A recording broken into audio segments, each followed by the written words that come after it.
All righty. Here we go. Welcome in on this Thursday. I'm Matt in the Bureau, the Farm Bureau Insurance Studio. Farm Bureau Insurance, go with the home team. They are your home team at Farm Bureau Insurance all across the great state of Mississippi. Hometown heroes. That's your local Farm Bureau Insurance agents.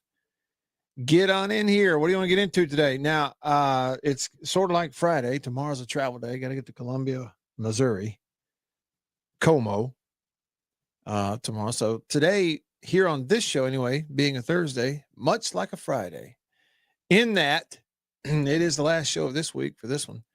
And also prediction time. Now, if you are someone who has texted in on the Country Pleasing text line in previous weeks, your picks and predictions. Well, congrats to you. Props to you. Tip of the cap, because we can go back and look. If you're like me and you simply say it out loud without writing it down each week, it might be that we don't remember. So it is what it is. Who was it? Rooster. I can't remember if Rooster's pick came through last week or not. Any of y'all know? Maybe he'll call and tell us. Speaking of that, texting, calling, whatnot, there is lots of ways to be a part of the show today. You can call me on the all-new Junction phone line.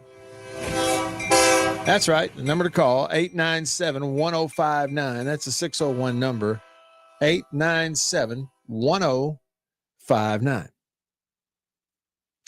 Junction delis all across the state of Mississippi, fueled by Prince Oil Company. You can text me on the aforementioned Country Pleasing text line. It's wide open to you. Shoot me a text today. What do you think? What are you worried about on the weekend? What are you looking to? There's lots of big games to get into. We're going to do it today. There'll be more sports today than there was yesterday. Yesterday was a whole lot of food. It's just that way it worked out. There'll be more sports today, more football today. So text me on that Country Pleasing text line. Number to text is 885-3776. 601 number, 885-3776. So text away. And then if you're on the live stream, YouTube or Facebook or X, formerly Twitter, all you got to do is type in a comment there and post it, and I'll be able to see it. And right off the bat on YouTube, Sven in Berlin, Germany said, "Hail State, everyone. Here we are, 2 games to go, sitting on 5 wins. We have to beat Missouri to get to a bowl, because I doubt Ole Miss will lose to us with the playoffs on the line."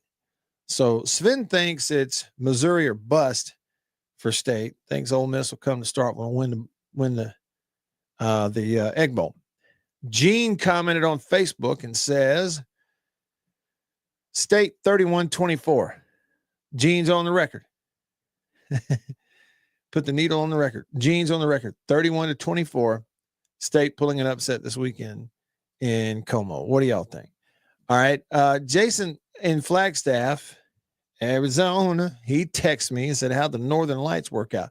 We didn't see them. We tried.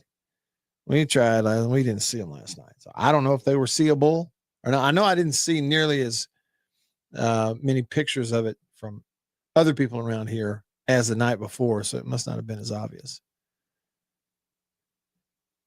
Yeah, J-Rock texted the show. He said, I'm pretty sure Rooster's pick came through.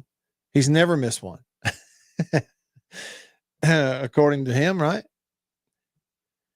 I can't remember. It seems like we heard from Rooster earlier in the week, but what did he pick last week? Didn't he go with Auburn? Didn't he say something about going with picking Auburn because they fired Hugh Freeze? Like, now they didn't have Freeze. He was going to go with Auburn instead of against them. I think that's what Rooster said. So what happened? They lost. They lost to Vandy, and it was close. Overtime, right? 45-38. So I don't know what, you'd have to go back and look and see what the numbers were. How does Ole Miss feel about Florida this weekend? Low-hanging fruit? Easy picking, kind of like the rest of the Ole Miss schedule. Easy picking, low-hanging fruit. Florida coming off a really impressive loss last week to Kentucky, 38-7. So it's kind of like Florida's kind of like the opposite of Auburn. Auburn fires their coach, makes a quarterback change, immediately looks better. Even though they didn't win, they immediately look better. Florida fires their coach, makes a quarterback change, and immediately looks awful. I mean, terrible. Good and terrible. So Ole Miss should have no trouble this weekend with it's kind of like, one of those, not one of those Florida Everglades alligators that, all majestic and strong and huge. Just like one of those Louisiana Delta alligators that have been run over by airboats, and a prop or two has hit him missing part of his tail, and he's got 1 foot cut off, but he's just hanging in there. That's the kind of alligator that's the kind of gator that's going to Oxford this week. He's just barely hanging. He's got scars all over him, missing some teeth, 1 leg cut off. Yeah, that's the kind of gator going into Oxford. So it should be a mere formality for Ole Miss this weekend, regardless of what anyone says.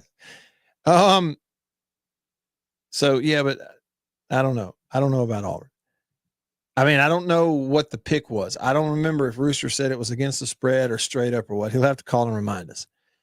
Moose Dog texted the show, country pleasing text line, and he says, Missouri is going to run, then hit State with a few long passes. Moose Dog, I 100% agree with you. I totally agree with you. That's going to be their plan. It has been all year long. It's who they are. I'll give you some numbers to back it up to see if you knew this. And let's see here. Moose Dog says, will Florida audition for their new coach? Listen, let me just tell you something right now. Half of that Florida football team is not going to be there next year. It doesn't matter who they hire. They all got agents and are already working on a nice little landing spot. So the only thing that the Florida team is auditioning for is about half their team is auditioning, for their highlight tape that's going to go to their next place to try to work out a big fat pay for play deal at the next school. And there's the reality of college sports. Now, it may sound gross and pessimistic. No, that is 100% reality. That's what I'm telling you. So, yeah. In fact, Moose Dog, it's also just as likely that, let's say hypothetical, if you had some Ole Miss players that were convinced that Kiffin was leaving, going to Florida, they're auditioning to try to get Florida, to pay them so they can go play for him at Florida. I hate to say it, but that's the world we live in. So let's all go to the game and wear our colors and wave our flags and pom-poms and school spirit and sing the alma mater, but let's not be confused here about the situation we're living in. Robbie texted the show. My man, Robbie, he said, hey, we looked good even though we lost, if that makes sense. No, I mean, and really coulda, shoulda, woulda won the game, right? Like should have just, but they do look a better team. They really did play for them, and offensively, they sure look better. That's a good Vanderbilt team. So like I said, if you were to look at Florida and Auburn right now, both fire their coach, both make quarterback changes. At one of them, it's worked for the good. At one of them, it has absolutely made it a lot worse. Nick texted the show.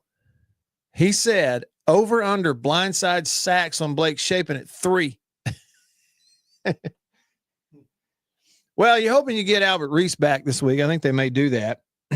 And, what does that mean? Albert hasn't played just a whole ton of left tackle. The deal is, though, is if you have him at right tackle, then he gets the single up stuff a lot in pass pro. Now, you can't exclusively do it because then they figure out what your pass pro rules are, and they mess you up. You got to change it up. But one of the problems of not having Albert Reese out there at right tackle in recent weeks is that you were helping in other places now and helping on that side sometimes, but helping in the middle some and switching it up and helping outside. And they'd figure out when they had you singled up at left tackle and just took advantage of it.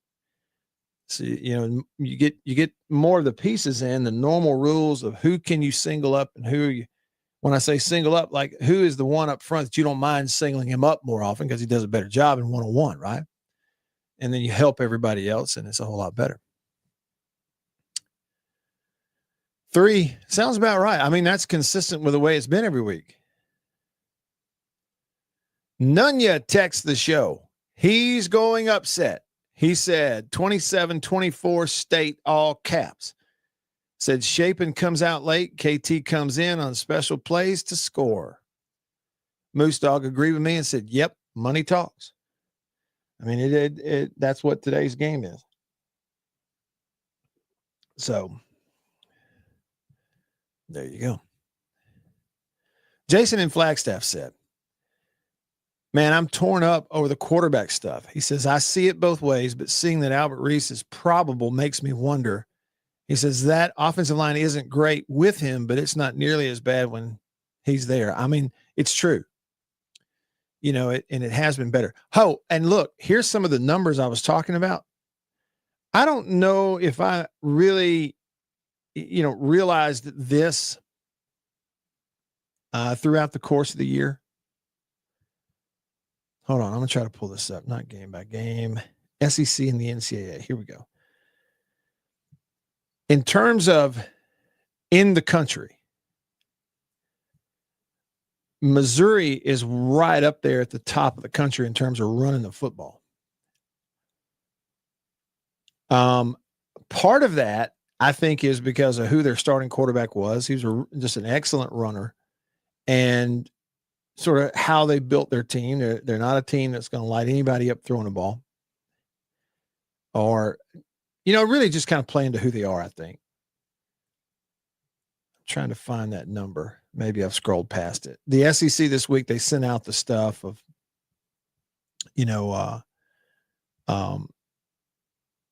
how the SEC teams rank in terms of, compared to the rest of the country, not just each other. And in rushing offense, here it is.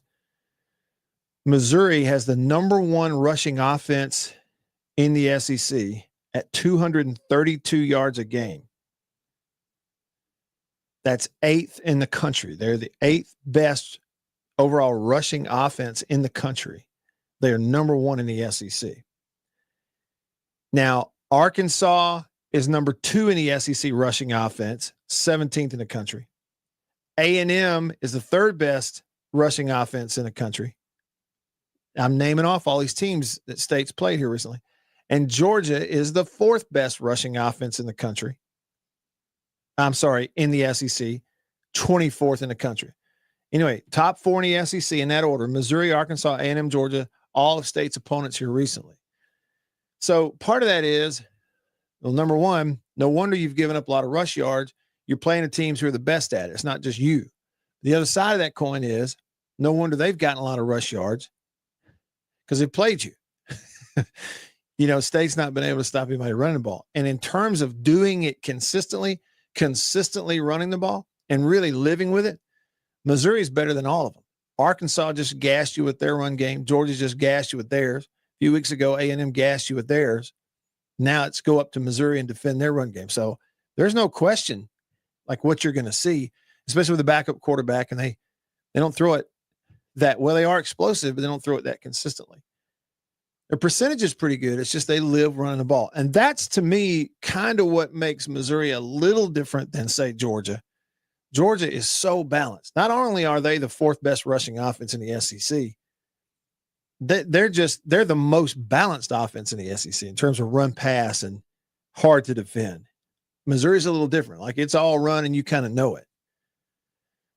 And of course they got one pass catcher who played for State last year, there's some familiarity there, but in terms of what the challenge is and what you're going to see, it. Somebody said it yesterday, and it seems really simple, but I don't think it's any more complicated than that. Is if State wants to have a chance to get some stops defensively, you're going to have to take lots of chances in man-to-man coverage. Load in the box and play the run, and if they beat you in man-to-man down the field, you'll shake their hand after the game. Brad says on Facebook, I guess Shapen is cleared to play. I think what I saw, Brad, is that probable. I think he was on that report as probable. So, yeah, cleared. If he's probable, it does mean that he's cleared, to play. I don't actually see. I see a tackles for loss number. Here we go. Missouri,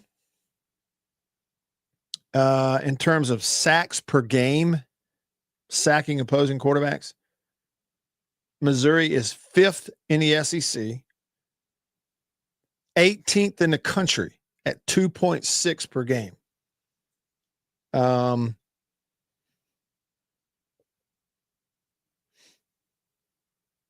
Yeah. So they're way up there in the top 20 in the country. It's a really physical Missouri team. What's confusing about it to me is not everything just holds true right down the line of like you would expect.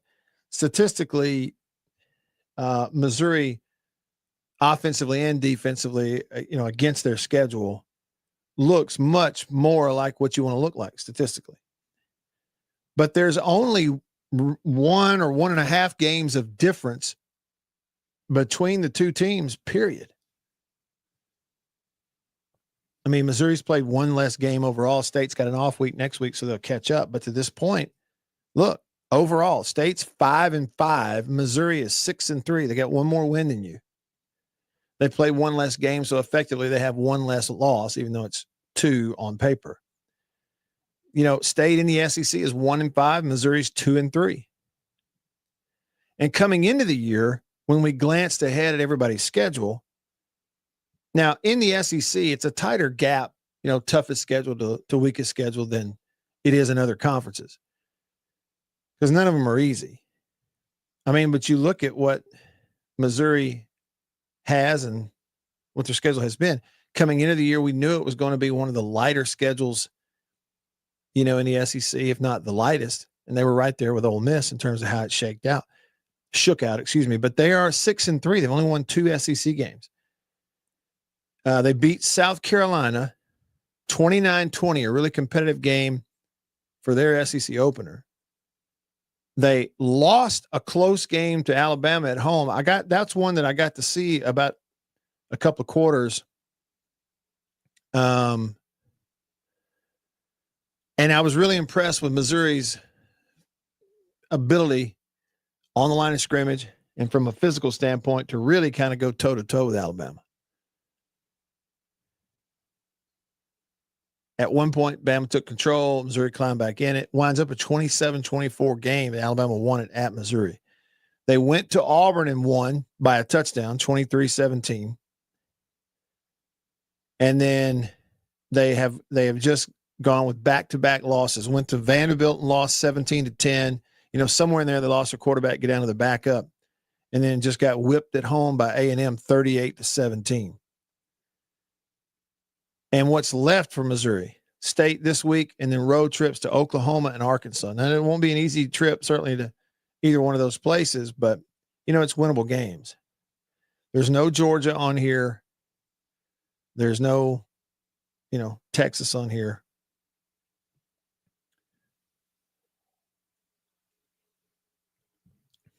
So there's no Ole Miss on here.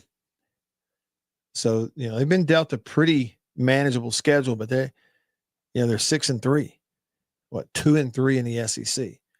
So like overall and record wise, there's not a ton of difference, but in balance and everything else against its schedule, Missouri has that, resembled more what you're trying to resemble in terms of being competitive in the SEC.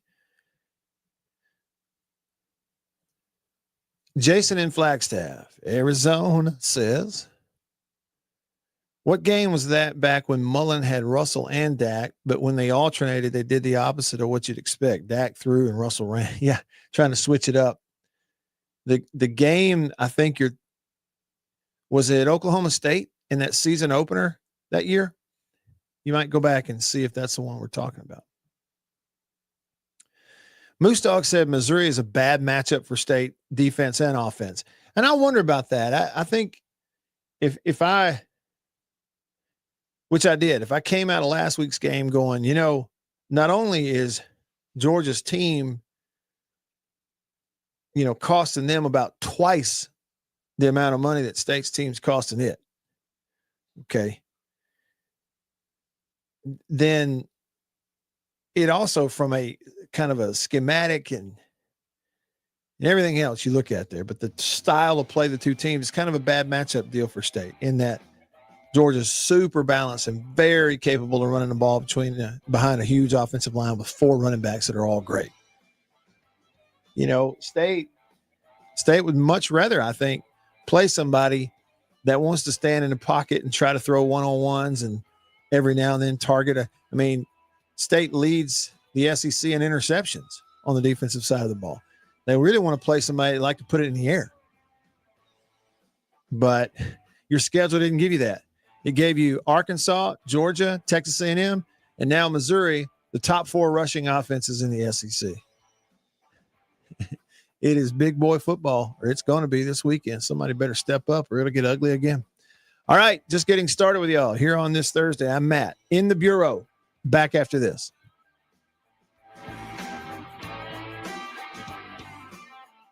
After these messages, we'll be right back.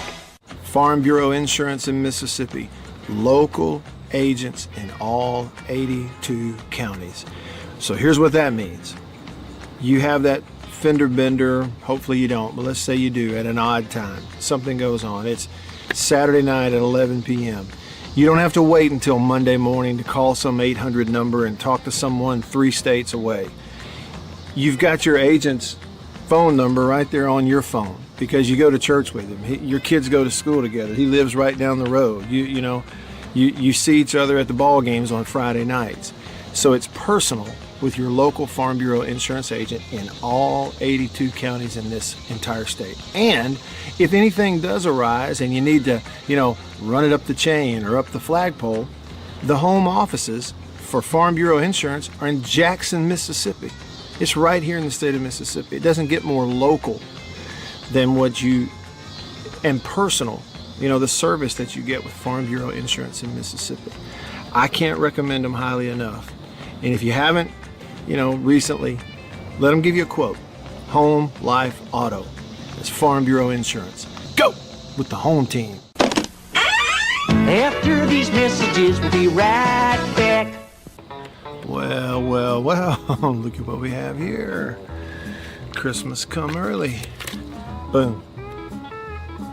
Little green onion country pleasing. That's not all. Little original smoked sausage flavor. That's not all. Jalapeno and cheddar. It has to be one of my favorite, just judging by how much of that stuff I eat.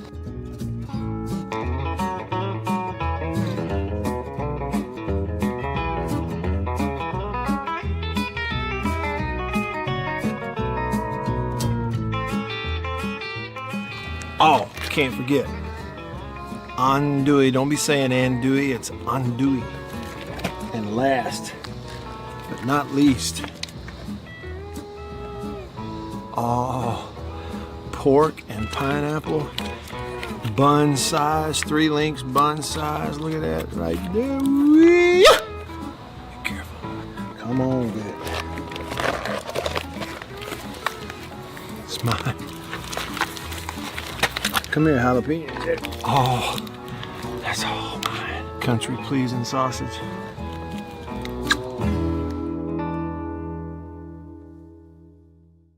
We'll be right back after this message from C Spire. My name is Matt Wyatt. I host the Matt Wyatt radio show out of my home using C Spire fiber. And when we hit the road as a family, Matt's show goes with us, thanks to C Spire Wireless. Its ultra-reliable nationwide network lets me broadcast live from anywhere. And never miss a moment that matters. Connecting you to what inspires you most on C Spire's blazing fast 5G network. And right now, get your choice of free phone. That's customer inspired. That's C Spire. Y'all like coffee? I know you do. Check it out. Little High Point Roasters from New Albany, Mississippi. That is the breakfast blend. It's a whole bean. And if you notice, that's how much I've had already. Brazil Oberon. Not Ogeron or Orgeron, unless you... No. Brazil Oberon. That ain't all. We got that. What flavor is that? Papua New Guinea grade AA. Bring it on. High Point Roasters, New Albany, Mississippi. Roast it right there. That's whole bean. One more. I got more. With you. So get in on the conversation and tell him what you think. Right now on the Zone 1059 and worldwide at thezone1059.com.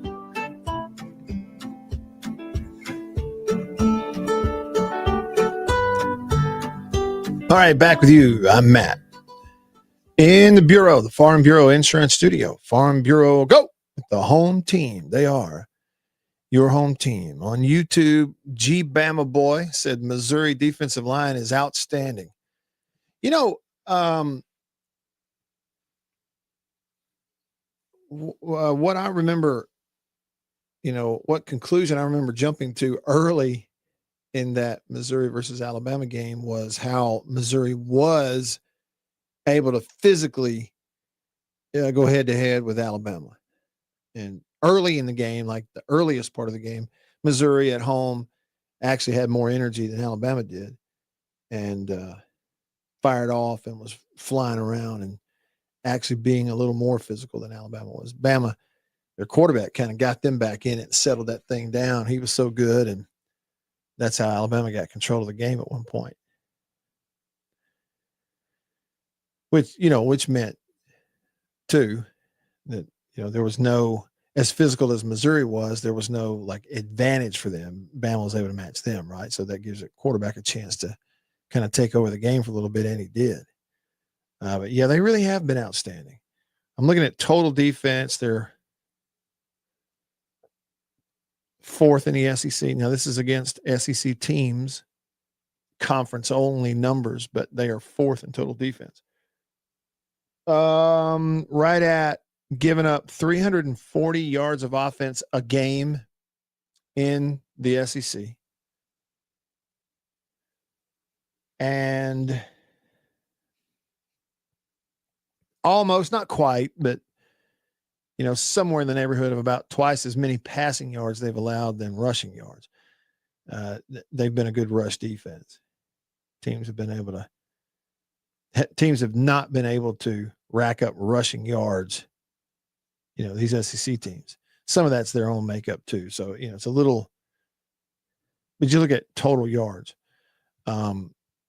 defensively, they have been good.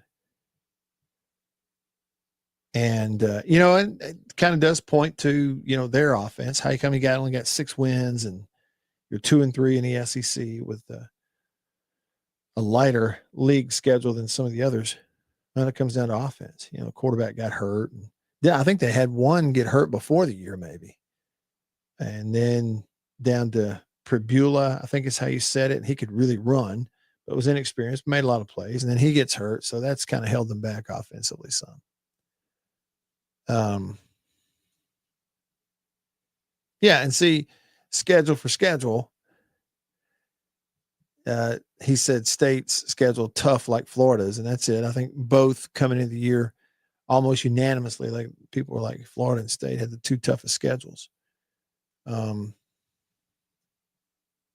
Sven's picking State to win 30-20. And Sven, what is that based on? Is it based on just the idea that State's got to have it and that maybe the motivation was there? Gene, I think you meant Isaac Smith. I don't think, if that's who you're talking about, I don't think Isaac Smith's going to play this weekend. I think that's what I'd heard.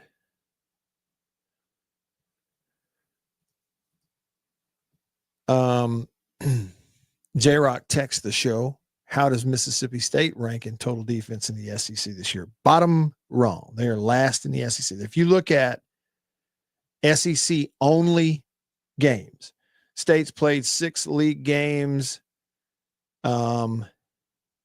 Kentucky, Georgia, Auburn, and South Carolina have already played 7 league games. And then you've got a group that has only played 5, which includes Missouri. But Oklahoma, Missouri, Texas, and Arkansas have only played 5 at this point. But you're all within about a game of each other for the most part. So the total defense is one to look at. Total offense, too, because they average it out. This is against league opponents, but State's at the bottom. Last out of 16 teams, giving up 470 yards a game. You know, and I was kind of putting this in perspective the other day.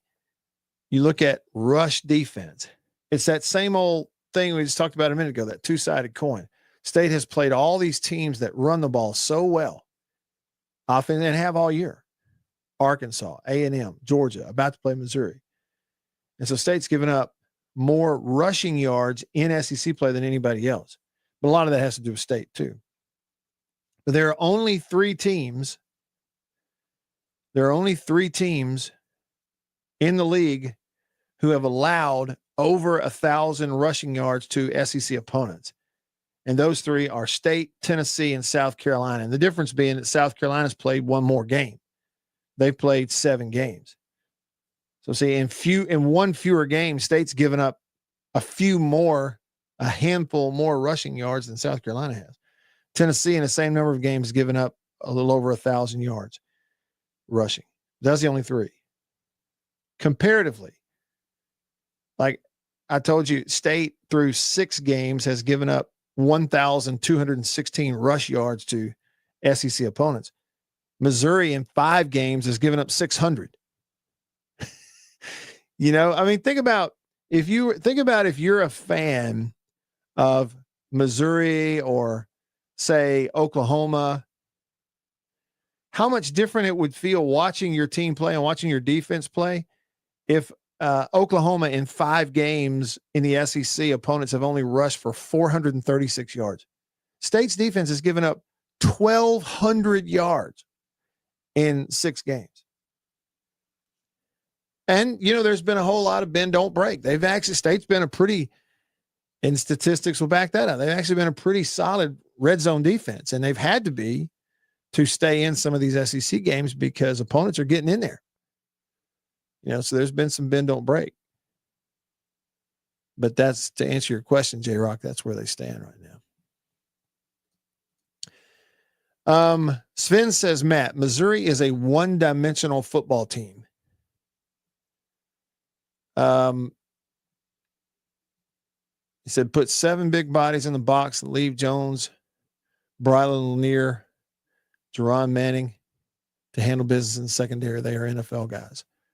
Well, I know Jones is. I tell you, Manning has really been playing good football lately back there. But when, it's a team that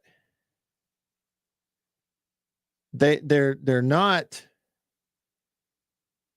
the balanced type of offense, say, that Georgia is. Let me give you an example of that, okay? Let me give you an example of that. Because this is fresh on your memory, Sven, and mine too, because we just played Georgia, right? So in SEC play, league games only, Georgia has more total yards than anybody. In fact, and they've played 7 games. And like I said, there's some teams that have only played 6 in the league, some have 5, but in their 7 games, Georgia is the only team in the SEC that has racked up over 3,000 yards of offense against SEC teams. They're the only one over 3,000 at this point. Now, average per game, there's a couple that might average more than Georgia because I think their average is 431 a game. You got Tennessee at 469. You got Ole Miss at 434. And you got Arkansas, okay, for that stat and tell you what it means. Arkansas averages 462 yards of offense a game in SEC play. I told you they're one of the better rush offenses. they average the second most offensive yards a game in the SEC, but they're one of the worst teams. They're the most undisciplined football team I think I've ever seen in the Southeastern Conference. That's what I saw from Arkansas, which kind of leads to that. So it's a for what it's worth. But here, back to the comparison. We just saw Georgia, right? You look at their offense, it's balanced, it's explosive. They've played 2 more games, but have only rushed for about 300 yards more in those 2 combined games, about 150 yards a game, but in 2 more games. What I'm saying is, we just saw Georgia. I talked about how balanced they are, and they are. In SEC play, Georgia has run for 1,300. They've thrown for 1,600, and they're right there, super balanced. Missouri has been much more run heavy. In 5 SEC games, they're at about 1,000 rush yards. They're a couple hundred yards less overall passing. See what I mean? Most balanced offenses, you're going to have more pass yards because more explosive plays come, than in the run game. Missouri, one of the few. Matter of fact, let's see. Let me just look. They might be the only one. They are. All right. So Missouri is the only SEC team that against the rest of the league has more rushing yards than pass yards. Everybody else in varying degrees of percentages have more passing yards than rush yards. Missouri's the only one that has run it more successfully against SEC teams than they've thrown it. They got more running. So, Sven, when you say they're one-dimensional, look, I'll agree with you. Compared to everyone else, they are. It's just that, back to what Moose Dog said, think about the matchup. If your state, I don't know, maybe it helps you. Maybe it helps you to play somebody to go, look, we're comfortable challenging them to beat us throwing the ball. And if they do, we will shake their hand, but we're loading the box. Here we come, and everybody else has tried it, but now we get to try it too. Maybe it helps you, but it feels like a tough matchup. State's just gonna have to play better than they have. If you don't, they'll rush for 400. Back after this. This is Jake Mangle, former After these messages, we'll be right back.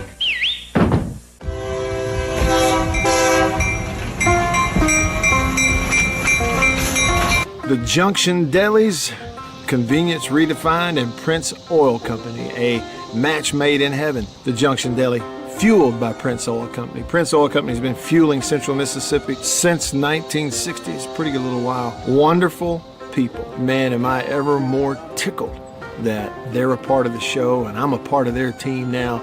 As you know, if you listen to the radio show, I've been to the Junction in several different places around the state.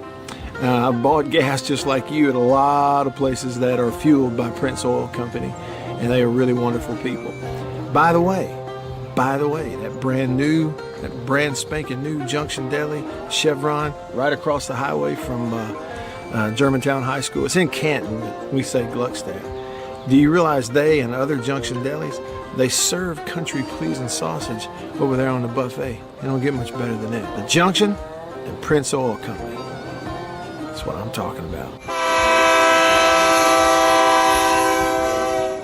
We'll be right back after this message from C Spire. My name is Matt Wyatt. I host the Matt Wyatt radio show out of my home using C Spire fiber. And when we hit the road as a family, Matt's show goes with us, thanks to C Spire Wireless. Its ultra-reliable nationwide network lets me broadcast live from anywhere. And never miss a moment that matters. Connecting you to what inspires you most on C Spire's blazing fast 5G network. And right now, get your choice of free phone. That's customer inspired. That's C Spire. Welcome to my photography studio downtown Tupelo. Everybody needs a headshot, especially if you're in the professional world, in sales, any sort of customer related business. outreach business, anything like that. Everybody needs a headshot. Here at my photography studio in Tupelo, we do a lot more than just headshots, but we're kind of focusing on headshots for that very reason, because everybody needs it. Let me show you a little something about it. One thing I'm able to do here is sort of have 2 to 3 different looks in a small space that we can do in a short amount of time. Several different looks and styles of lighting with studio equipment, studio lighting. Some with flash, and a particular look that I've worked on, a constant lighting scenario where you sit down, the lights are already on, you lean in, and we kind of illuminate the whole face. And we get several options in the studio in a short amount of time. Here's 2 priorities for me when I shoot headshots. One is it has to look like you. Okay, none of this fake stuff. The other goal is it's got to look like you at your best. And that's my job as a photographer. And I've got a lot of experience over the years, and I feel really confident I can do that for you. I would love to schedule a session for you here at the studio in downtown Tupelo. I'm above the Reed's Gift Shop, just off of Troy Street, the corner of Troy and Spring. If you can't get to Tupelo, that's okay. Let's talk about it, because we can pack the studio up and come to you if the schedules fit and that sort of thing. I'd love to help you with your headshots. I think everybody needs them. I'm inviting you to please email me, reach out. You can go to my website, mattwhyattmedia.com, email address matt@mattwhyattmedia.com, and let's talk about your headshot. Farm Bureau Insurance in Mississippi, local agents in all 82 counties. So here's what that means. You have that fender bender, hopefully you don't, but let's say you do, at an odd time. Something goes on. It's Saturday night at 11 p.m. You don't have to wait until Monday morning to call some 800 number and talk to some. Starving. Don't worry, he's got a menu full On the Zone 1059 and worldwide at the Zone1059.com.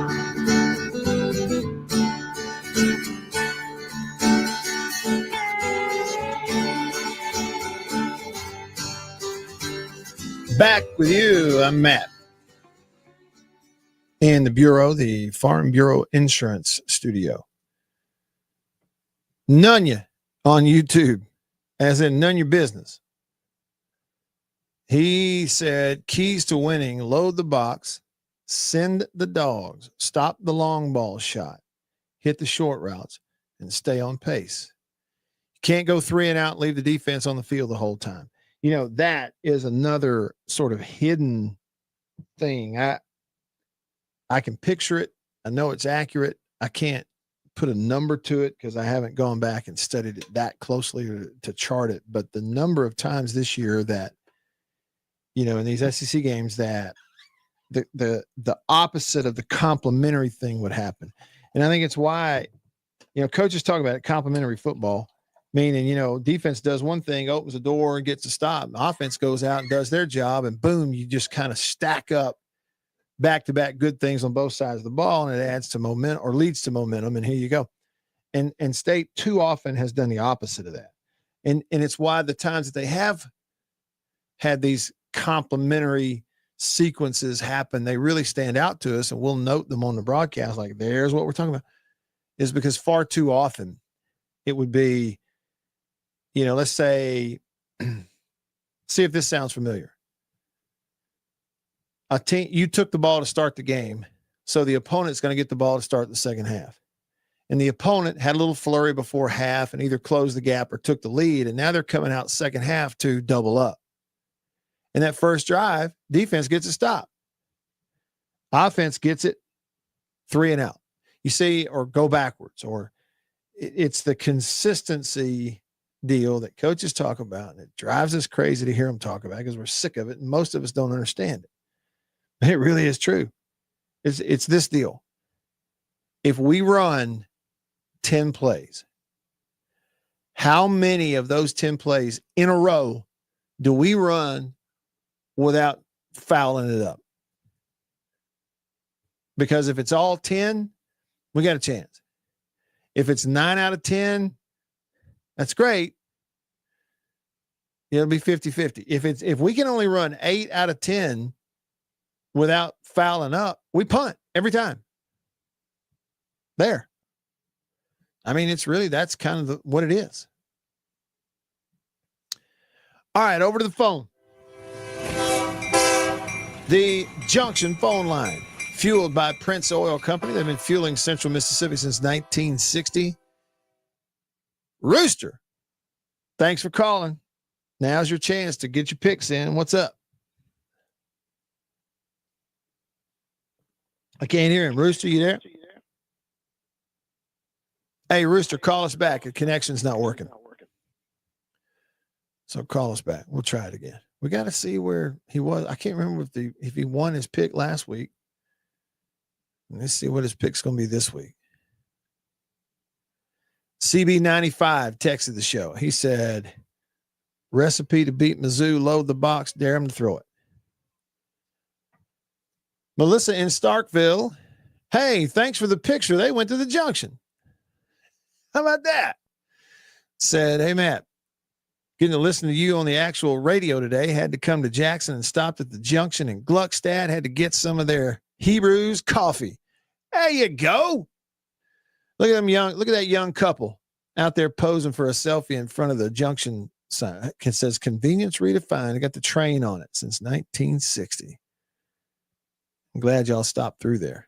We got to go back there. I got to call Philip and see if we can go back there and maybe do a show. And Prince Oil's opening, and we got a new place opening in my hometown of Tupelo, right on the way to my daughter's school. Been watching the progress. They're about to get it finished and open it up. And we need to pop in there for a show one day. So look, basketball has started officially. And so it's time to get a direct line to Philip. He's the hoops guru. Jason in Flagstaff said, State hasn't stopped anyone who tried to run this year. The best they've done is making Arizona State grind it out, but still couldn't get off the field on third down. State's going to have to score when they have the chance. Another stat within the matchup, Jason, again, previous games, that's what we're going by. Things trends can reverse, but to this point, Missouri has been a very good third down team. Third down offense, third down defense. Both of those have been very good as compared to other teams. It's just they have not consistently scored enough points. And their identity is a little weird or has been a little weird on offense and all that kind of stuff. They've been fighting through it. State's playing a team that has been all year a better team on the line of scrimmage. You hear me? And I keep telling it, that's where the games are won and lost. I haven't done this in a while, so I'll do it again. I'll challenge you.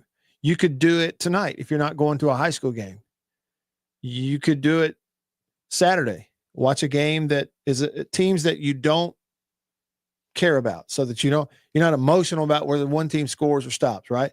So, and just force yourself kind of as homework. You could just do it for a series or even a quarter.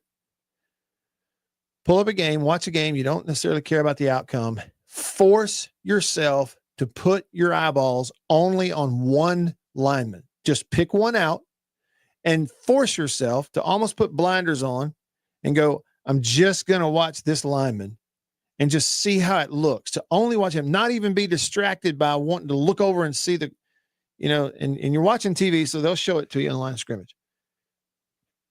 If you do that for play after play after play after play, you'll notice some things you haven't noticed before. I mean, most of us will. You'll notice something and you'll come away going, man, for that guy, the game of football looks totally different than it does to me when I'm just watching the game. For that guy down there, like he's playing almost like a different sport. And it's so critical. And State is playing a team that has been better on the line of scrimmage throughout the year. So there's your challenge. You know that going in. The tape doesn't lie. Players know it. Coaches know it. And it's up to the job of the coaches to have a plan that gives you a chance to have some success, and then the players to go have it. Make it happen. Play harder than them. Outlast them. Easier said than done in the SEC, but you know what your challenge is. Big Matt has been around. He played and coached, and he texted and said, run the ball. stop the run, win the kicking game. It still works today. I think I know where you got that from. It sounds just like Coach Cheryl. Run the ball, stop the run, win the kicking game. They got a dangerous return man. Don't punt it to him. Hang time or else. Kick it out of bounds, make them play offense. Dadgum. Especially late in the fourth quarter. Now, this is funny. I don't care who you are. It's funny. Patrick said 74 has let more guys pass than our border has last year. Everyone else is better. He says, that's just what I've seen. And he got banged up too. He's trying to play hurt some throughout the year. But that's another thing is they have been so banged up on the offensive line. It started in the first game. They've been so banged up on the offensive line. Every week a different five, it seems like. There's been no consistency other than Cannon Boone at center. There's been very little consistency up there, and that's tough on a group. And one of the phrases that I've heard from people in and around the program that have been around football a long time, I've heard them say it. Quote, never seen anything like it. Regarding the getting hurt and mixing and matching week after week on the offensive line. He's in this week, he's out this week. Somebody said, I've never seen anything like it. So that's another thing they've had to battle through.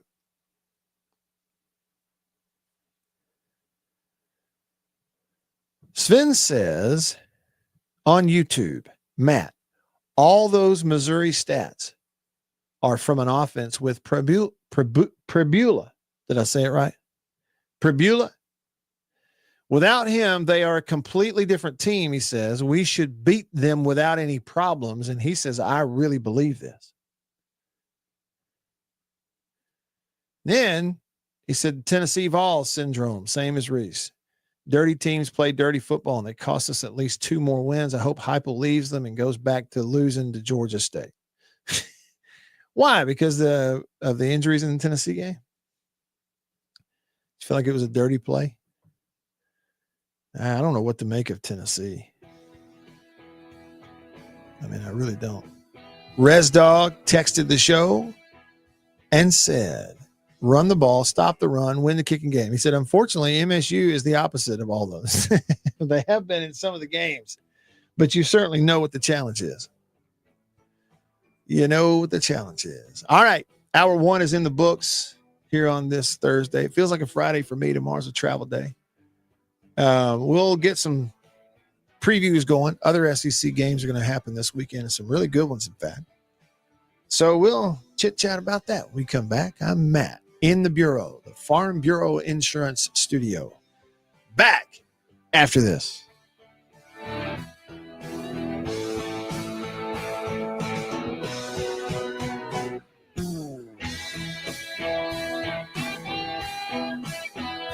After these messages, we'll be right back. Yeah. After these messages, we'll be right back. Well. Look at what we have here. Christmas come early. Boom. Little green onion country pleasing. That's not all. Little original smoked sausage flavor. That's not all. Jalapeno and cheddar. It has to be one of my favorite, just judging by how much of that stuff I eat.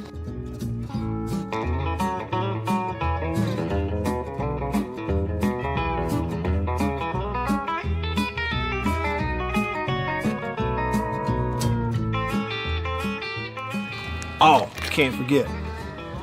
Andouille. Don't be saying andouille. It's andouille. And last, but not least, pork and pineapple, bun size, 3 links, bun size. Look at that right there. Be careful. Come It's mine. Come here, jalapeno. Oh, that's all mine. Country pleasing sausage.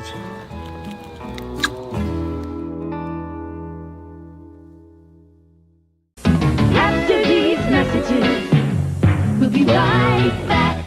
Welcome to my photography studio downtown Tupelo. Everybody needs a headshot, especially if you're in the professional world, in sales, any sort of customer related business, outreach business, anything like that. Everybody needs a headshot. Here at my photography studio in Tupelo, we do a lot more than just headshots, but we're kind of focusing on headshots for that very reason, because everybody needs it. Let me show you a little something about it. One thing I'm able to do here is sort of have 2 to 3 different looks in a small space that we can do in a short amount of time. Several different looks and styles of lighting with studio equipment, studio lighting. Some with flash and a particular look that I've worked on, a constant lighting scenario where you sit down, the lights are already on, you lean in, and we kind of illuminate the whole face. And we get several options in the studio in a short amount of time. Here's 2 priorities for me when I shoot headshots. One is it has to look like you. Okay, none of this fake stuff. The other goal is it's got to look like you at your best. And that's my job as a photographer. And I've got a lot of experience over the years, and I feel really confident I can do that for you. I would love to schedule a session for you here at the studio in downtown Tupelo. I'm above the Reed's Gift Shop, just off of Troy Street, the corner of Troy and Spring. If you can't get to Tupelo, that's okay. Let's talk about it, because we can pack the studio up and come to you if the schedules fit and that sort of thing. I'd love to help you with your headshots. I think everybody needs them. I'm inviting you to please email me, reach out. You can go to my website, mattwyattmedia.com, email address matt@mattwyattmedia.com, and let's talk about your headshot. After these messages, we'll be right back. Farm Bureau Insurance in Mississippi, local agents in all 82 counties. So here's what that means. You have that fender bender, hopefully you don't, but let's say you do at an odd time. Something goes on. It's Saturday night at 11 p.m. You don't have to wait until Monday morning to call some 800 number and talk to someone 3 states away. You've got your agent's phone number right there on your phone because you go to church with him. Your kids go to school together. He lives right down the road. You see each other at the ball games on Friday nights. So it's personal with your local Farm Bureau insurance agent in all 82 counties in this entire state. And if anything does arise and you need to, run it up the chain or up the flagpole, the home offices for Farm Bureau Insurance are in Jackson, Mississippi. It's right here in the state of Mississippi. It doesn't get more local than and personal, the service that you get with Farm Bureau Insurance in Mississippi. I can't recommend them highly enough. And if you haven't, recently, let them give you a quote. Home, life, auto. It's Farm Bureau Insurance. Go with the home team. Number you need. It's 855-51-BIBLE. That's 855-51-BIBLE. 855-51-BIBLE. Did you know your skin is the largest organ of your body? Huh? That's why you should shower with Old Spice Super Hydration Body Wash instead of plain old bar soap. Love your skin by super hydrating it with vitamin B3 and glorious notes of vanilla and shea. Did you know that my super hydrated skin is the second largest organ of my body? The first is my heart. Old Spice. Men have skin too. Old Spice Super Hydration Body Wash. 24/7 renewing moisture with daily use. Snakes, zombies, public speaking. The list of fears is endless. But the real danger is in your hand when you're behind the wheel. Distracted driving is what's really scary and even deadly. Eyes forward, don't drive distracted. Brought to you by NHTSA and the Ad Council. Go from daydreamer to industry leader with Amazon Business. From office supplies to IT essentials, Amazon Business provides tools that help you save costs and make insight-based decisions. Learn how to bring your visions to life at AmazonBusiness.com. WRKS Pickens Jackson. We are good to go. With more of the Matt Wyatt Show. Coming to you direct and live at the Zone 105.9 and worldwide. Now, here we go. At the Zone 105.9.com.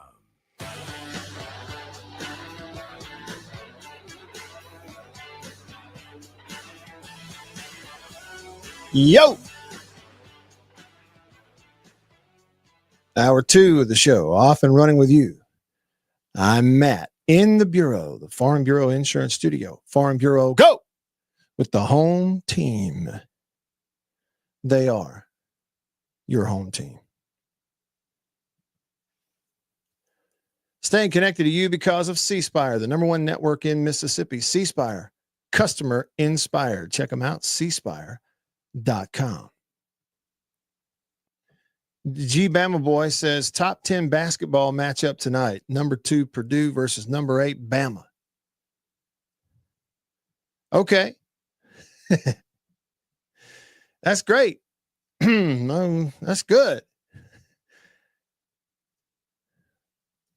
What else? Who ranked them?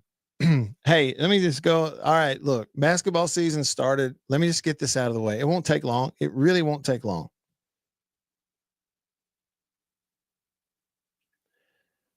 What makes sense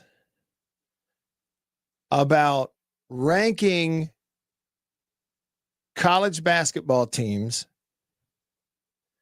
up to 25 of them when we have now over 70 teams getting into the NCAA basketball tournament, the tournament that'll then go on and crown a champion? Explain that to me. Number one, all right, the number one part of this, I do this in football too, but it's a little different. And then I do it in baseball, and it's very much the same.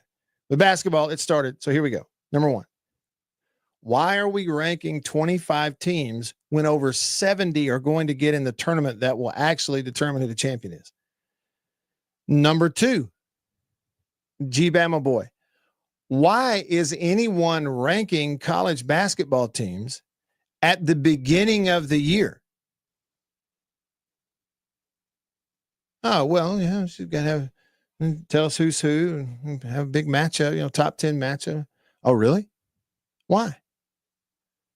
What? You hadn't seen them play? Oh, well, we know because they had teams that were pretty good last year. Oh, really? We had some, preseason match. Really? When everybody's transferring everywhere? I mean, come on. I'll put it this way too, and then I'll just move on to the phone line. If you think preseason, early season rankings in college football are an absolute joke, I don't even know what the word is that we should use to describe what a joke early in preseason basketball rankings are. So the answer is they're ranked highly because it gives the TV partners who survive on live games and nothing else, they make no money off anything else.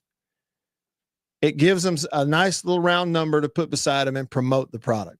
It is the same as like running, a new sitcom comes out on Thursday nights on NBC, and for a month you see commercials leading up to it, telling you, they show you the funniest clip they could find in all of the pilot stuff that's coming out.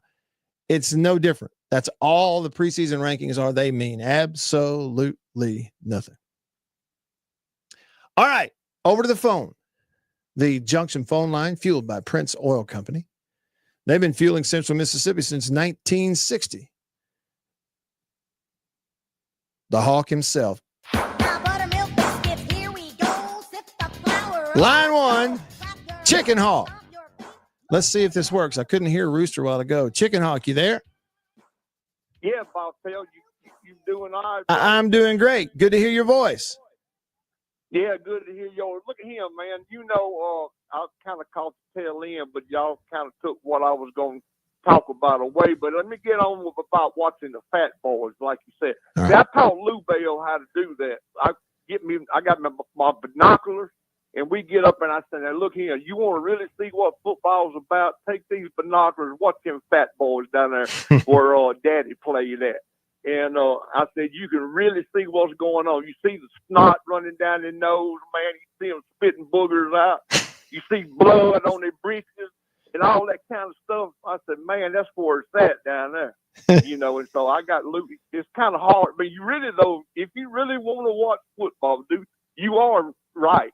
I mean, but if you had a live game, I ain't never tried it on TV. I might do that this weekend. Yeah. Pull out my binoculars and just watch TV and see if I can see it. But man, you really see what's going on down there. And two, you know this because you play quarterback and stuff, but you can watch and you can tell what a man's doing by the weight he's putting on his fingers, or if he's standing on his toes or sitting back on his heels. You know, if he's gonna pass, they're gonna run, they're gonna pull a trap or whatever. And I love traps, man, especially in high school and junior college, because a lot of people, man, you could hurt somebody on. I know. Well, and I've heard stories too, you know, from back in that era, Chicken Hawk, of guys that played on the defensive line would all talk about, you know, certain scenarios where they'd snap the ball, you're on a defensive line, and you fire off and they don't block you and you're free and you think, here I go. And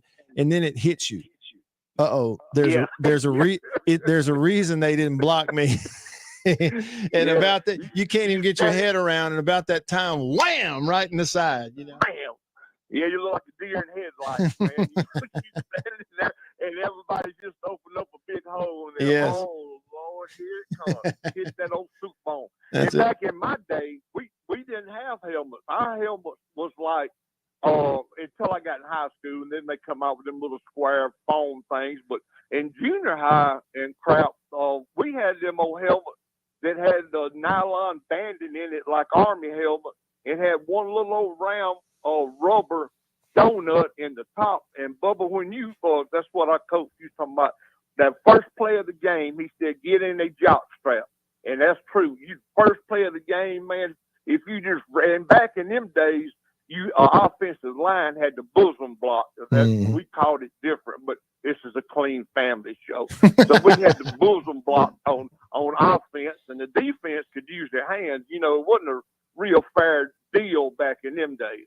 Yeah. But you could hurt somebody. But anyway, we're going to win 2 games, and I was going to call and talk about, and it sounds like y'all done it, that our offensive line versus their defensive line is going to be a bad struggle.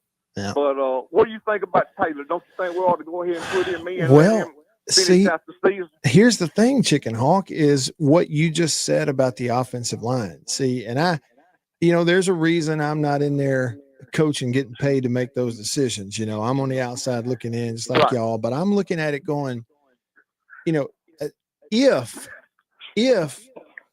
you're going to play 2 really good defensive fronts, and if you can't protect Blake Shapen any better than you have, then, you know, maybe you have no choice but to try to offset that by having a quarterback out there that is a constant threat to run the ball, because it changes the way the defense has to play everything. And, you know, maybe they don't have a choice but to do it. I don't know, because the other side of that coin for me, Chicken Hawk, is Shapen has really gotten the ball to those 2 receivers throughout the year. Even when he's getting hit a lot, he still pumps it out there to those 2 good receivers that are both in the top 10 in the SEC, and Thompson and Evans. And they're the guys that are capable of hitting the big plays. You got to get the ball to them. But after last week, I saw Taylor hit the 40-yard deal down the field to Thompson. I thought, okay, you know, it may be time to just say, it's not as much a quarterback decision as it is an offensive line decision. Does that make sense? Well, yeah. Oh, yeah. I agree 100%. Here's the thing that troubles me with this NIL, which I don't really like, because it reminds me, I'm a Dolphin fan. I've been a Miami Dolphin fan since I started playing football at 8 years old. We played tackle football without no helmet, shoulder pads, and nothing in the front yard. And I've had my nose broke 3 times back in them young days, but I've always been a Miami Dolphin fan. I'm always going to be a Mississippi State fan, but you can't lock on to nobody no more. I mean, free agents screwed that up. I mean, you know, I knew Marky Mars, Larry Little, Zonka, Kick, Warfield, Greasy. You know, you can keep up with it. And now, with the way we got now, who knows what we're going to have next year? Right. Yeah, you don't know. You don't know. That's for sure. So you think they're going to win both of the last 2? Huh? You think they're going to win both of these last 2 games? Oh, yeah. Ain't no doubt about that. All right. Yeah. Okay. Yeah, because we play and see. People don't understand that golden egg has its roots in Scott County, because Morton and Forest children up there at the school up north, Forest is spelled Forest, Forest. Because, see, we play for the golden chicken down here. If you go to the book of Genesis, I've explained this 100 times.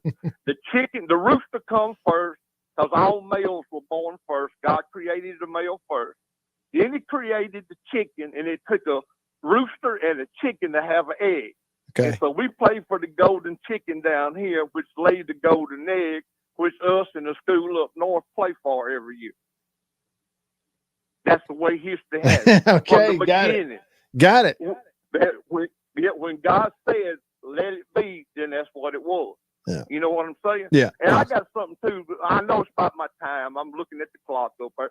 But look, since I know corporate gave me a good raise, when I finally decided to come back, I'm willing to give up some of my pay. Did they give you a raise? Well, I don't talk about those things on the air. Well, it don't make no difference. Ain't nobody asking you, man, hey, man, how much did you get, Bobtail? I just asked you, did you get? I ain't telling you or nobody They don't. how much I'm getting Yeah, but paid. they don't pay me. Call in. But they don't pay me. I do this for free. Oh, you do? Yeah. Now, you going to have your preacher friend on here tomorrow at about 1:45. No, they don't. They don't pay me. Know, corporate doesn't pay me to do this. No. Who does? Mississippi State? I told you. No, I am supported by the fine sponsors and supporters of this show that you hear. Oh, yeah. Okay. Well, I know who sponsors both bands is the school up north. Because I'm waiting for him to come out the closet. You know he ain't nothing but a closet school up north hand trying to. No, I think Bo's is. I think Bo's a bulldog. No, dude, listen at him talk. That joker sounds like he comes from the north of the Mason-Dixon line. Don't even go there. But anyway, it's time for me to go before my man Steve. Yeah, he's got a clock on you. See, I don't feel like getting dumped on today. So anyway, I love you. Tell the queen I love her. Right. And Steve, I love you. And everybody else out there, just remember I said we're going to be 7-5 when we go into a bowl. Hashtag Hell State. See it.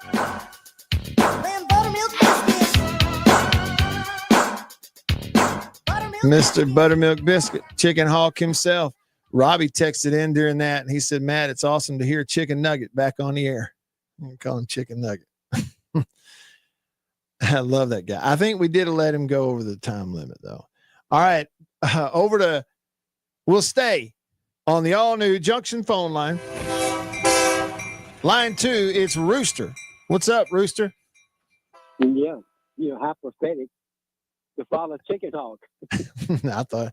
And boy, do I hope Chicken Hawk is right, Yeah, I do too. But no, I think 6-6, Okay. I want to give those handful of Rooster followers who've been, listening for 50 years to my predictions. And the bookies made a bunch of mistakes, but this week the Rooster lot goes to the Florida Gators. They're not that bad. Everybody had written off Florida. They had written off Kentucky. Wait a minute, Kentucky?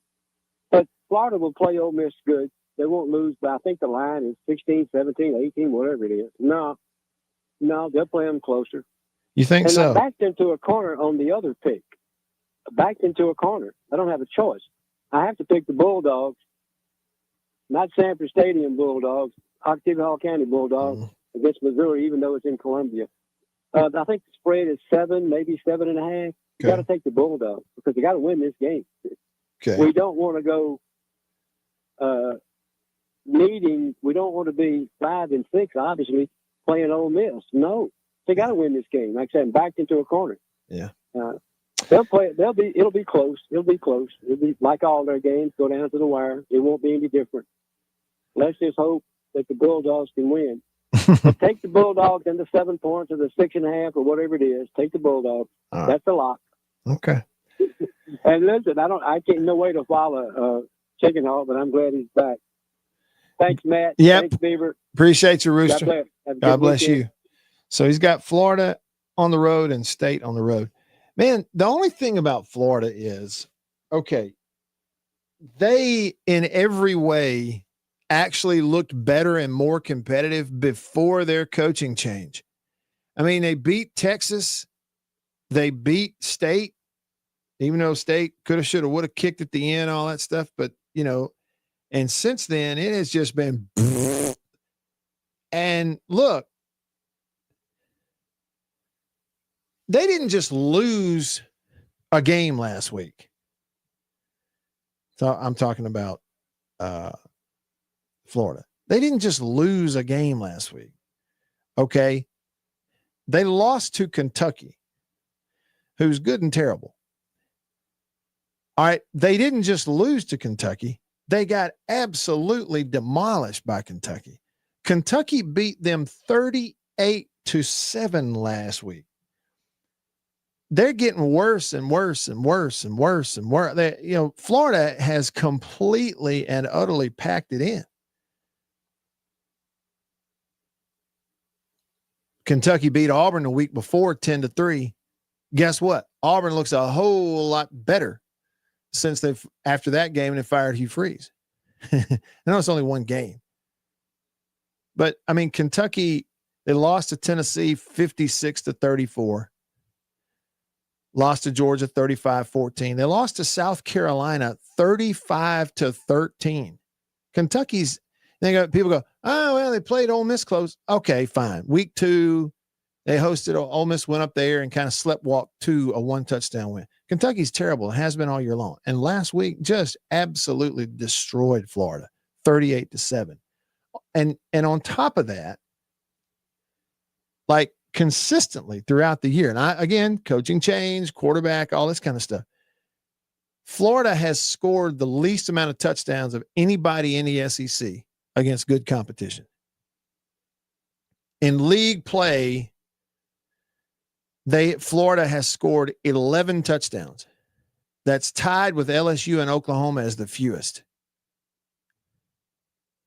They are averaging the fewest amount of points per game in the league of anybody in the SEC against SEC competition. 17 points a game in SEC play. Okay. Ole Miss averages 32. They've scored 22 touchdowns this year. State has scored 21 touchdowns. It's interesting that State and Ole Miss are basically right there neck and neck, 22 and 21 touchdowns they've scored in the same number of SEC games this year.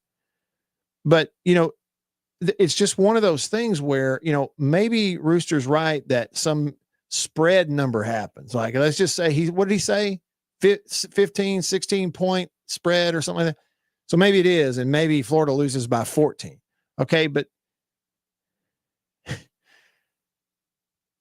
they don't have, they're not going to be able to score to keep up with Ole Miss's offense. They're just not going to be able to do it. I mean, Ole Miss can have a bad game kind of overall, and they're just going to outscore Florida. This is not a losable game for Ole Miss. I hate to tell you. It's just the way it is. That Ole Miss offense this year, 30 against Kentucky, 41 against Arkansas, 24 against LSU, 35 at Georgia, 34 at Oklahoma, who nobody can move the ball against, can't run the ball, and then 30 against South Carolina. It's just not one of – this is an example of – I mean, Ole Miss has a good football team overall, but the best thing they do, they consistently score points. They go up and down the field and get it in the end zone. I think I saw where Ole Miss is averaging more yards per completion than anybody else in SEC play. They hit the big throws. They create them. And it's just not a, you know, you hate to put something at a no chance and then go out and be proven wrong. I'm just telling you. I mean, there's nothing, you can't find anything recently, not on the tape, not in a stat, not in a game, that tells you that Florida is capable of outscoring Ole Miss. Like, it would take a monumental Florida defensive effort to limit Ole Miss's offense enough to keep them down there with Florida's offense.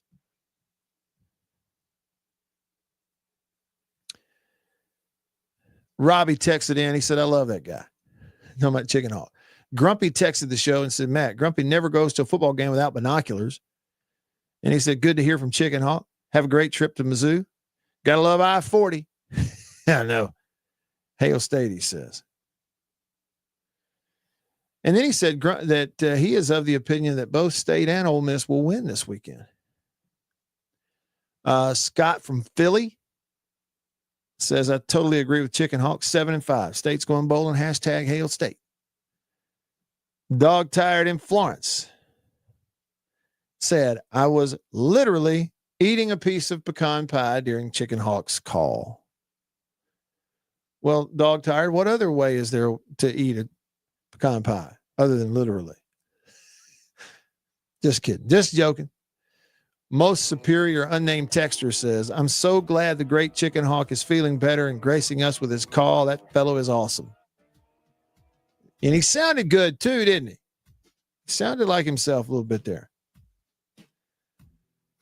Jason, I totally agree. Jason in Flagstaff. Arizona says, Florida has some guys, quote unquote, opting out too. They're done. They are done. They're trying to stay healthy and hit that portal. Their agents are working overtime. All right. Rolling along. A little bit of a ways to go here in hour two. Tell you what. So let's run down the games, SEC games. I could throw a few thoughts on all of them. There's some big games this weekend we hadn't even touched on yet. That's okay. And your texts and your comments, phone calls coming up. In the Bureau, back after this. This is Jake Mangum, former Mississippi State. After these messages, we'll be right back.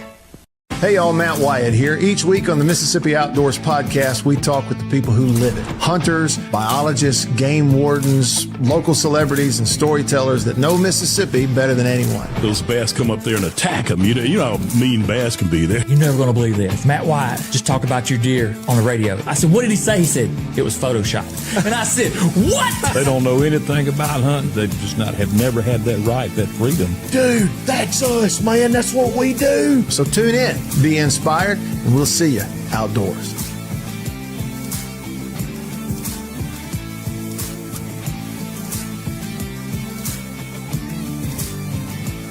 After these messages, we'll be right back. Yeah. Farm Bureau Insurance in Mississippi. Local agents in all 82 counties. So here's what that means. You have that fender bender, hopefully you don't, but let's say you do at an odd time. Something goes on. It's Saturday night at 11 p.m. You don't have to wait until Monday morning to call some 800 number and talk to someone 3 states away. You've got your agent's phone number right there on your phone because you go to church with him. Your kids go to school together. He lives right down the road. You see each other at the ball games on Friday nights. So it's personal with your local Farm Bureau insurance agent in all 82 counties in this entire state. And if anything does arise and you need to, run it up the chain or up the flagpole, the home offices for Farm Bureau Insurance are in Jackson, Mississippi. It's right here in the state of Mississippi. It doesn't get more local than and personal, the service that you get with Farm Bureau Insurance in Mississippi. I can't recommend them highly enough. And if you haven't, recently, let them give you a quote. Home, life, auto. It's Farm Bureau Insurance. Go with the home team. After these messages, we'll be right back. Well, look at what we have here. Christmas come early.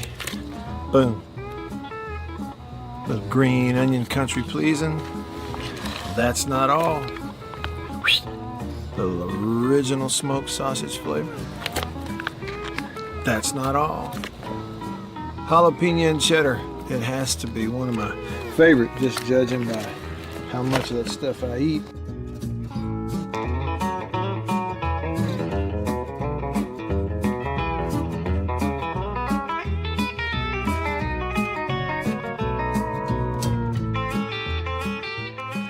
Oh, can't forget.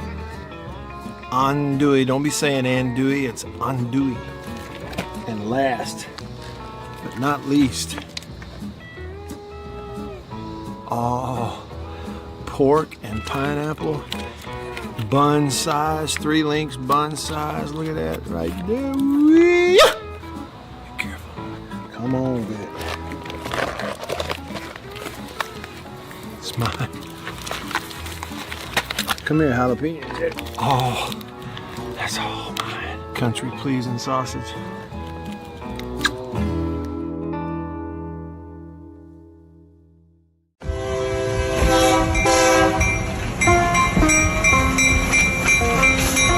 The Junction Deli's, convenience redefined, and Prince Oil Company, a match made in heaven. The Junction Deli, fueled by Prince Oil Company. Prince Oil Company has been fueling Central Mississippi since 1960. It's a pretty good little while. Wonderful people. Man, am I ever more tickled that they're a part of the show and I'm a part of their team now.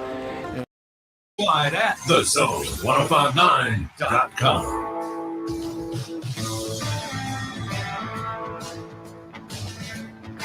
Back with you. I'm Matt here in the Bureau, the Farm Bureau Insurance Studio. Farm Bureau, go! With the home team. They are your home team at Farm Bureau Insurance all across the great state of Mississippi.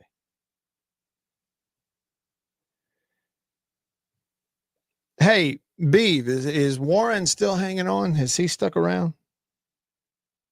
Gone. He gone.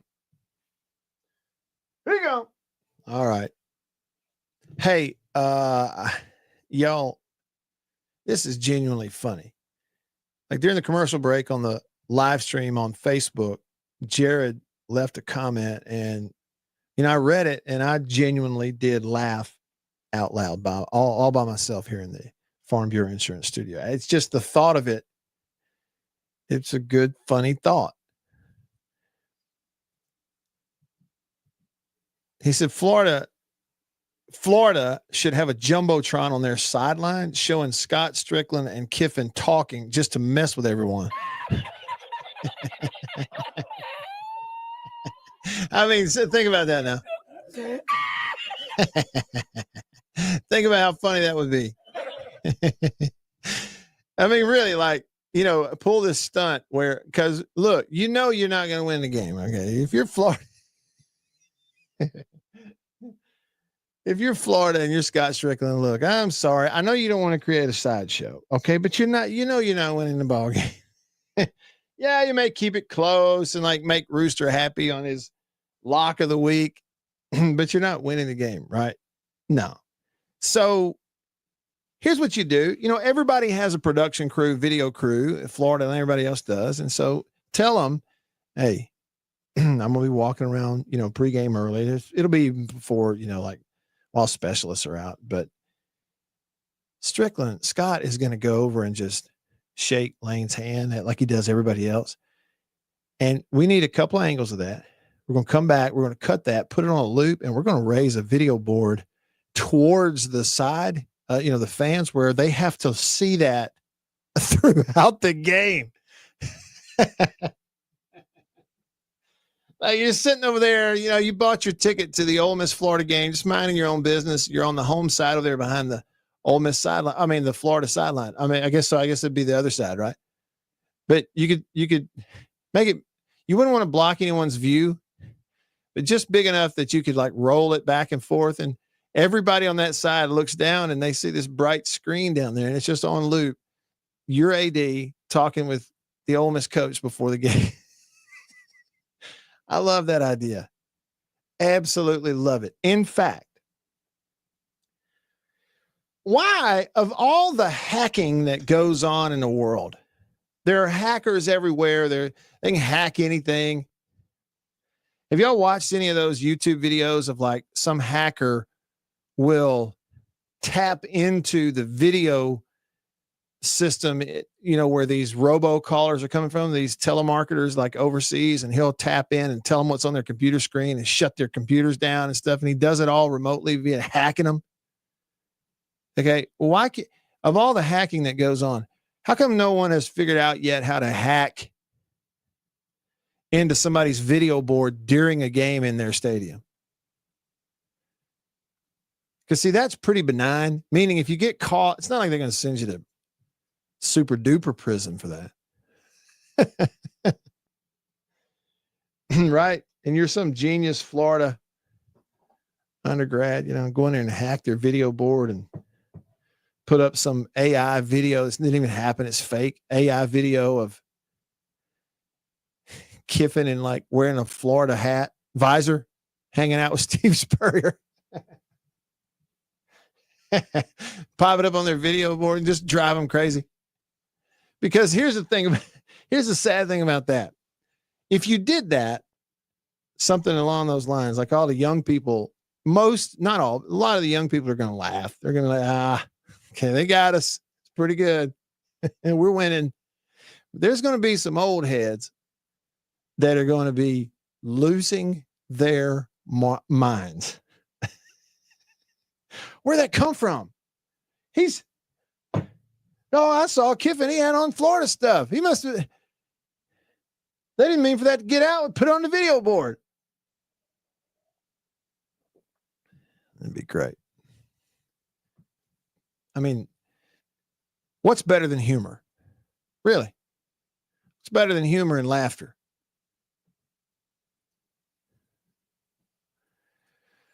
Unnamed texter says, Florida played Georgia close after the firing, didn't they? Yeah, they did. They kind of played them close. Let's see. I guess that was the game right after, because they fired him going into an open date after they beat State 23-21. Open date, 2 weeks to get ready, played Georgia 24-20 game. So they did play them close. And then once they lost that, it's like opt out, cash in, a bunch of players calling their agents, man, find me a place, what I need to do. That's kind of what Florida's got going on. Grumpy texted the show, Matt. Grumpy is okay. We read that. He said the opinion they're both going to win this weekend. Cowboy Ready said, so Matt, for sure that Florida won't win. Yeah, I do. Not happening. All right. So here we go. Games. Let's go chronological. On Saturday in the SEC, you're going to get 11 a.m. kick. South Carolina at Texas A&M. So A&M's 9-0, 6-0. South Carolina, no shot. Although I think they have more of a shot in College Station than the Gators do in Oxford. 11:45 on the network. You get Arkansas at LSU in Baton Rouge. There you go. LSU fans. Welcome to the way the rest of us feel. Your team's 5-4 in November and a home SEC game at 11:45 a.m. That's new territory for the coachless LSU Tigers. They can't figure out if they want to pay Brian Kelly or not. 12:30 on the network. I'm sorry, it'll be on the Plus, which is online. You got Kentucky hosting Tennessee Tech, who is 10-0. Tennessee Tech, 10-0. They've won against Cumberland, Chattanooga, Davidson, Tennessee State, Western Illinois, Charleston Southern, Lindenwood, Southeast Missouri, Gardner-Webb, and Eastern Illinois. Sounds like a spelling bee. 2:30 on ABC. It's Oklahoma versus Alabama in Tuscaloosa. 2:30 on ABC. There'll be a whole lot of crimson. What are Oklahoma's official colors? Are they crimson? Because we know the Tide are the real crimson. Oklahoma 7-2, Bama 8-1. In the league, Oklahoma 3-2, Bama 6-0. I think Ty Simpson's a real deal. What do you think? 3:15 on the network. Tennessee hosting New Mexico State. Here's a question for you. Is Tennessee the only team in America who could look like they've looked, have a 6-3 record, and still be magically in somebody's ranking. Anyway, New Mexico State's in there in Knoxville at 3:15 in the network.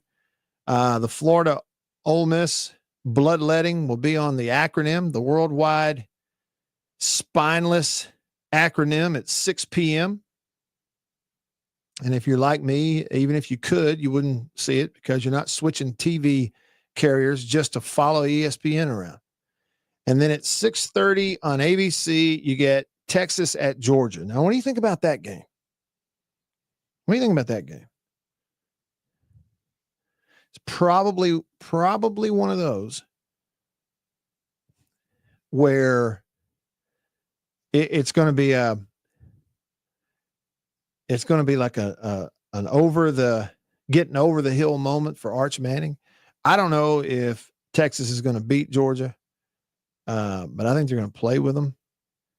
And I think this is the kind of, my gut tells me this is the kind of environment, atmosphere, and moment that a kid like Manning has been kind of trending towards. See, Will feels just the opposite. Will says Arch is going to look bad with lots of 3 and outs. Jared says Georgia 42, Texas 30. I think Arch is going to play well. I think he's getting better. And then the last kickoff in terms of chronologically will be State at Missouri Saturday night. They've got it a 6:45 game on the network. I was looking at weather. It's going to be really nice. I think the high in Columbia Saturday is 72 and it gets down cold that night overnight. And then it doesn't get up in that neck of the woods. It doesn't get up to about 50 degrees the next day on Sunday. But yeah, there you go. All right. Since this is the final show of the week, we're going to wrap the week up the right way. Next, wrap the show and the week up the right way. Next with Bible questions with my friend Terry Fant from Hickory Ridge Baptist Church in Florence, Mississippi. If everything goes according to plan, that's coming up next in the Bureau, the Farm Bureau Insurance Studio. Back after this.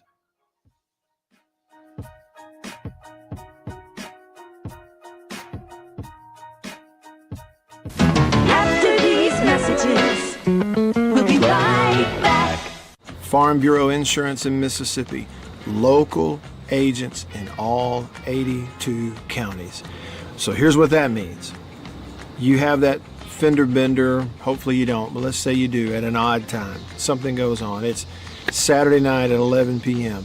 You don't have to wait until Monday morning to call some 800 number and talk to someone 3 states away.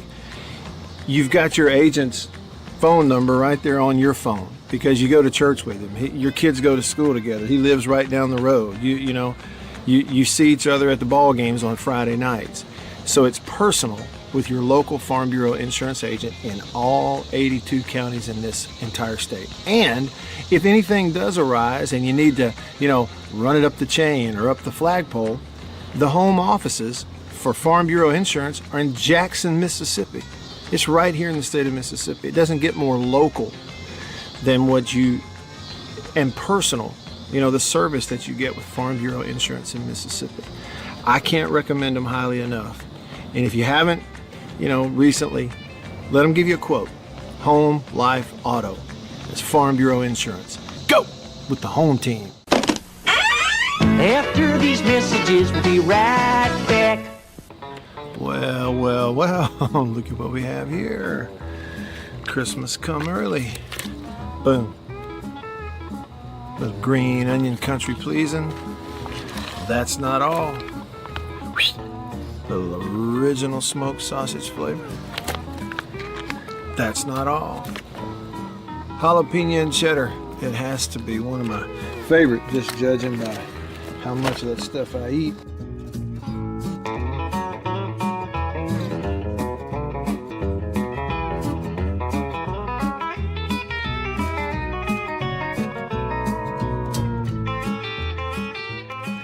Oh, can't forget. Andouille. Don't be saying andouille, it's andouille. And last, but not least, pork and pineapple bun size, 3 links bun size. Look at that right there. Be careful. Come on, Vic. It's mine. Come here, jalapeno. Oh, that's all mine. Country pleasing sausage.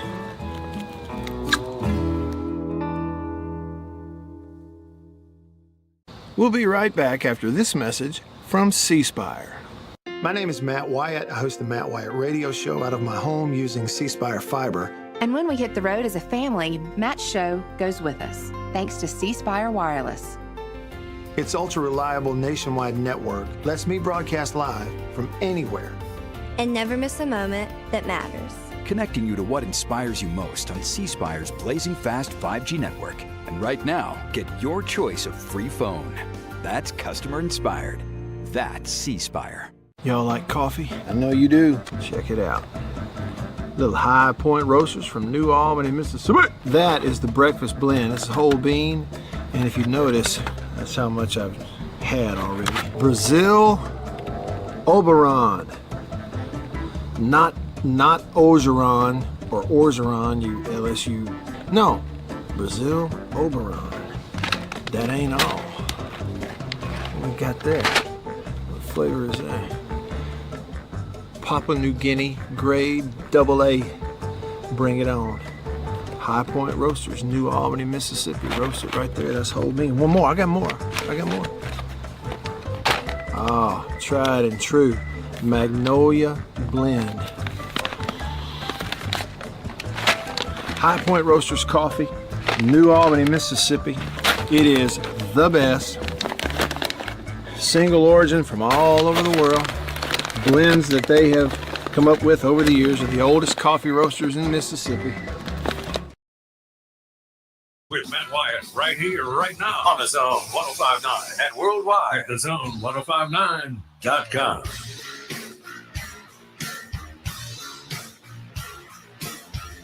All right, back with you. I'm Matt in the Bureau, the Farm Bureau Insurance Studio.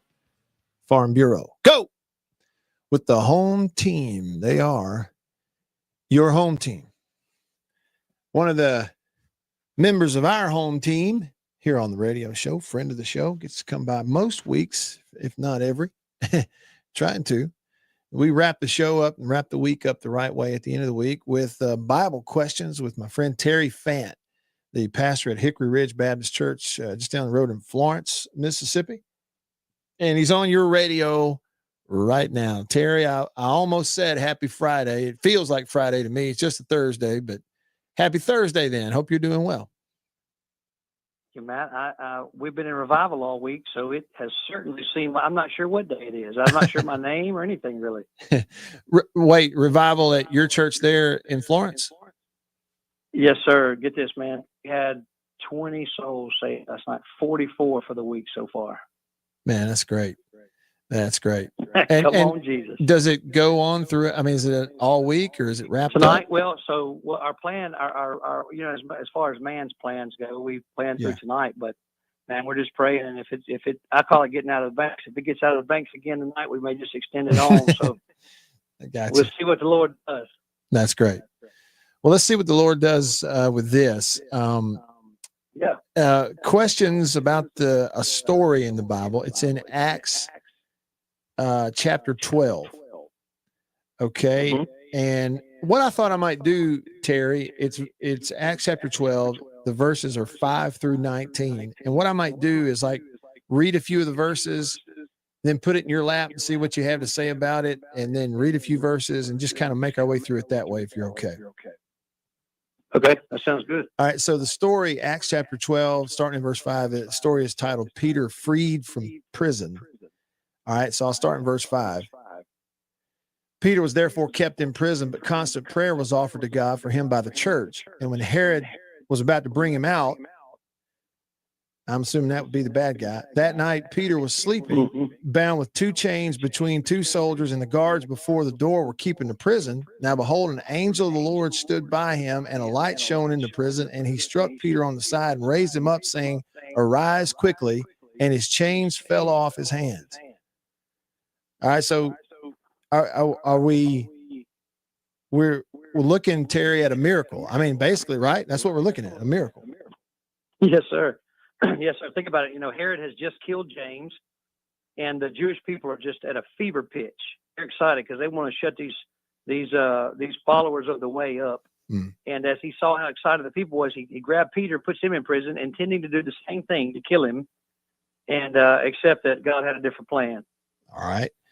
So the chains fell off his hands. Then in verse 8, then the angel said to him, gird yourself, tie on your sandals. And so he did. And he said to him, put on your garment and follow me.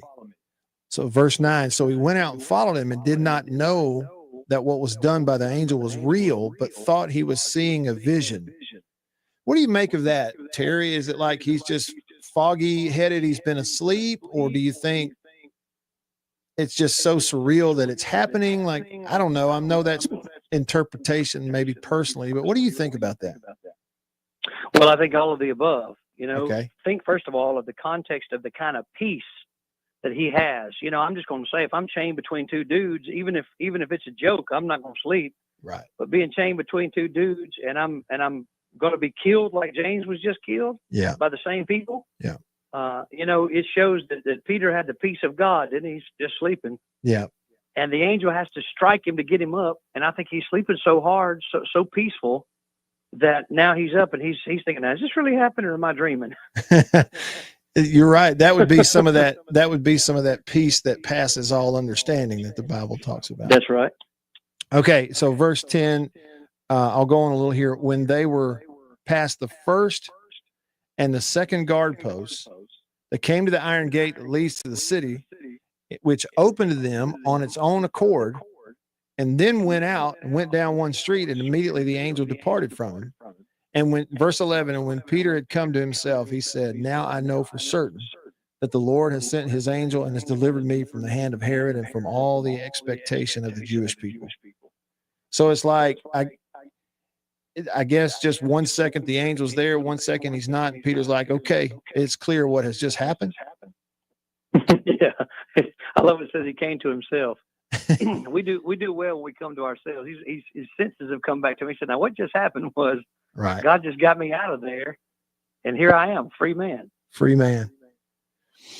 Let me go on here, and I'm going to make the most of our time. This is in starting in verse 12. It said, so when he had considered this, he came to the house of Mary, the mother of John, whose surname was Mark, where many were gathered together praying. And as Peter knocked on the door of the gate, a girl named Rhoda came to answer. When she recognized Peter's voice because of her gladness, she did not open the gate, but ran in and announced that Peter stood before the gate. So she didn't even let him in. She was so excited. Imagine being Peter outside that door. I can see Peter there kind of with a smug look on his face, like continuing to knock. Continuing to knock. Like, hey, you forgot something. Yeah. So, but they said to her, you are beside yourself. Yet she kept insisting that it was so, that they said, it is his angel. In other words, she said, Peter's there. They said, you're beside yourself. Verse 16, I'm going to go to 19. Now Peter continued knocking, and when they opened the door and saw him, they were astonished. But motioning to them with his hand to keep silent, he declared to them how the Lord had brought him out of the prison. And he said, go tell these things to James and to the brethren. And he departed and went to another place. Then, as soon as it was day, there was no small stir among the soldiers about what had become of Peter. But when Herod had searched for him and not found him, he examined the guards and commanded that they should be put to death. And he went down from Judea to Caesarea and stayed there. So the culmination of that story, there's a lot there that I just read in those last verses. What do you make of all that and what's happening there, Terry?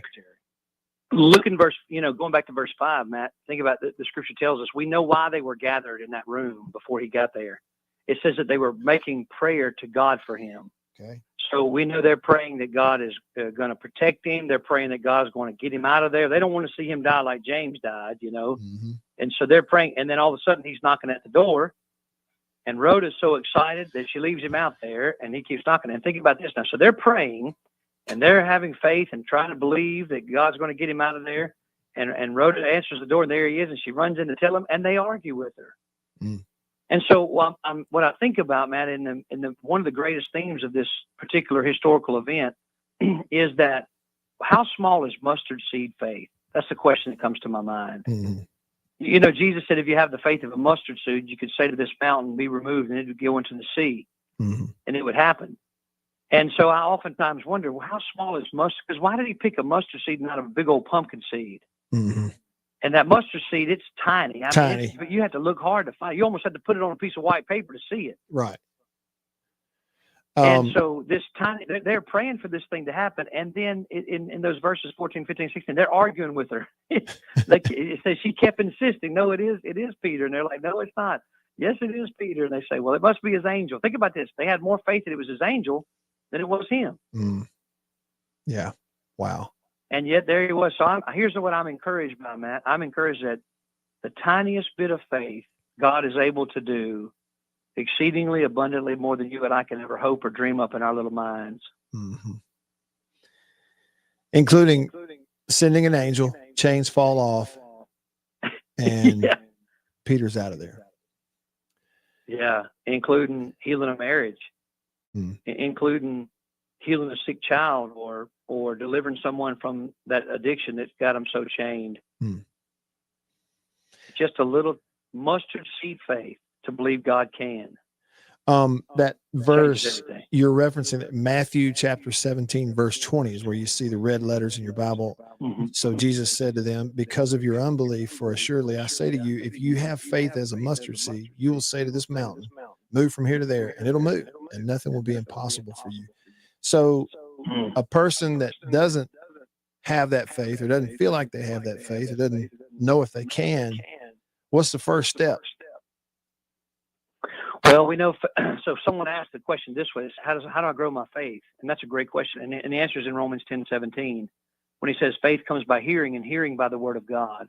Okay. So it's the word of God that grows our faith. So I've got to make sure I'm spending time in the word, let it increase my faith as I'm reading it every day. But then also another faith builder are the past victories of God in our lives, right?